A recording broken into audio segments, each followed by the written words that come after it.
Want to grow your business and take it to the next level? Well, here we all are, and we are going to show you how through hard work, perseverance, and a little help and know-how, you can take things to the next level and push the success of your business even further. Let's get going. Hi everyone, Paul right here, and welcome to the next episode of the Practiceology podcast. We teach health business owners how to earn more, work less, and enjoy your life. And a blast from the past, Michael Kenihan's jumped on today. Michael, thanks for joining us. It's a pleasure, Paul. It doesn't this time. I interviewed you, it must have been 10 years ago for Profit Club back. You wouldn't remember doing it years and years ago. We did that interview for Profit Club, and now here we are again. No, I do remember. I think we talked about mentoring actually, or we did. Something like that. It was all about mentoring. So Michael is an APA sports physiotherapist. He's a network practice developer and owner with corporate experiences with GPs and allied health businesses. He's currently a director of Magellan Stem Cells and a consultant with MK Healthcare Business Consulting. He's been around the traps. He's been in life care. He's done lots of stuff. So Michael, but can we squeeze it all in 7 minutes? We'll give it a go. All right. I love putting that to you guys. You got so much stuff and I throw 7 minutes at you. Let's see how we go. You right to go? Yeah, ready to go. All right, we're right. Michael Kenihan, who's your ideal client at MK Healthcare Business Consulting? The ideal client is someone who's motivated and wants to grow their practice, not just through its individual billings, but merge with another practice or develop more sites or grow their practice into a network. It's a principle of the practice who wants to become better at managing and developing and work on his business, not in his business. He wants to transition to grow others and grow the brand of the practice rather than applying the practice to himself, and to create opportunities for others. And a very quick example of this is someone who asked me going into their practice what they should do, and I said, don't consult in it. So in actual fact, what that person did is they consulted 2 half days and grew the brand of the practice around the name of the practice, not around themselves. Yeah. So what's the problem you solve, Margaret? From what I'm hearing, it's all about the management things. It's all about running the show. Well, it is really, because people often haven't given thought to those things. They haven't been trained to do any of those things. They don't understand what the structure could be in their practice. They haven't got career opportunities split up. They haven't got a coherent plan. And what they'll come along to me with, and I'll make it clear to them, is give me your 3 biggest issues, 3 biggest problems. And there'll be anything from space utilisation to how they're going to get equity partners into their practice, how they're going to retain good people, and how they grow, and how they apply business principles to what they operate. Because if they're going to sell their practice into a corporate environment, if that's what they want to do, they need to have these things clearly outlined, because the corporates are very clear on what they want with their practice. So for systems. So for question 3, with about 5 minutes left, typical symptoms people experience when they don't understand their management or how to run their business. What do they typically, what do they see? Okay, you'll typically find that they have no proper induction process. They'll have often turnover of practitioners and admin staff. They won't be able to keep them. That's pretty clear. They've got no clear strategy or planning when you ask them, what's your plan for your practice? Their financial management and financial metrics are not clear. They have no benchmarks, no KPIs in place, and they have no career path for their people by helping people with, unique selling proposition, developing them to teach others, and developing them to really become equity partners in their practice. Ultimately.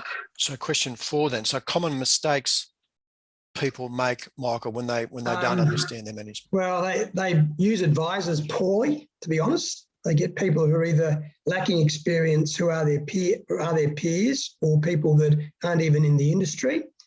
They load more work on themselves, which leads them to burnout and dissatisfaction. And they don't want to employ or engage with others through lack of trust. And therefore, they end up with people they end up doing hours that they could be delegating to other people at a lower rate of pay. So they need to develop themselves to do the high leverage tasks, not just the basic level tasks. Interesting you say that. I did a thing the other day. It was putting your thing into a spreadsheet of $10 an hour work, $100 an hour work, or $10,000 an hour work. Where are you spending all your time? It's a classic, isn't it? It is. Doing the bookkeeping at home, for example. So question 5, Michael, with about 3.5 minutes left, what can they do about it? What's a valuable free action? What do you think they can do to help themselves? Look, I think there's 3 or 4 things they can do. I think the most important thing they do is to find a mentor. And when I mean a mentor, I don't necessarily mean a business advisor. I mean somebody that can help coach them on an individual basis about what they do. And I do that, not just giving business advice, but that's where the issues of what your problems are come about and how you make that work better for them. They've got to understand time management, and there's classic Stephen Covey of what's urgent and what's important. They need to work on the non-urgent but important matters. They need to get better at understanding how you work on your business. So how you get away from the tools of the business, in other words, practicing, to actually working on it, developing and growing it. So what's a resource, mate? We've got a couple of minutes left. What's a valuable free resource? What can you do to help them? What have you got up your sleeve? Okay, well, what I offer people is a free 20-minute consultation. They just email me, michael@michaelkenihan.com.au, and say they'd like to discuss. And I'll ask them what their 3 issues are. And those that are really applicable for this type of thing can tell you immediately what their problems are. They'll be able to say, oh, I've got all this space, I don't know what to do with it, and I want to grow other services, and I don't know how to become multidisciplinary. I've got a situation whereby I've got a bloke who I want to make an equity partner. I'm not quite sure how to go about that. I don't know how to buy or sell my practice. So that 20 minutes encapsulates that for them and for me, and about whether or not they're going to be suitable for me as a client and vice versa for them. And where do they go to get it, Michael? Where do they go to get the session? The best thing for them to do is they can go to www.michaelkenihan.com.au, or they can email me directly on the address I said before, michael@michaelkenihan.com.au.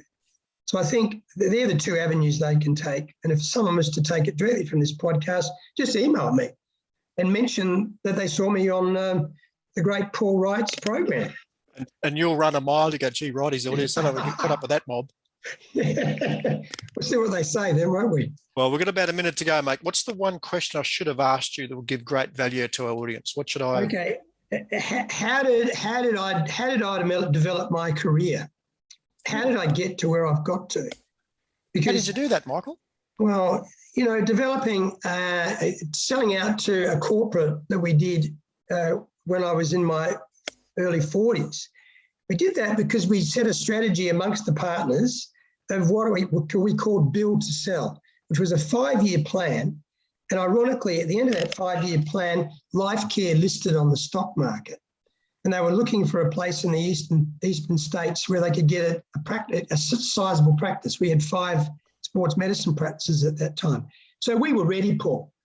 And that created in my head the need to always understand the need to know where your exit is, because you should always be looking at your exit. I don't think you can sit there and expect things to happen. You need to be ready for your exit, so therefore you've got to be planning for your exit all the time. And that's really the thing that I learned, and that's really guided me in my career. Begin with the end in mind. You knew what was going on. Back to the Stephen Covey, begin with the end in mind, correct.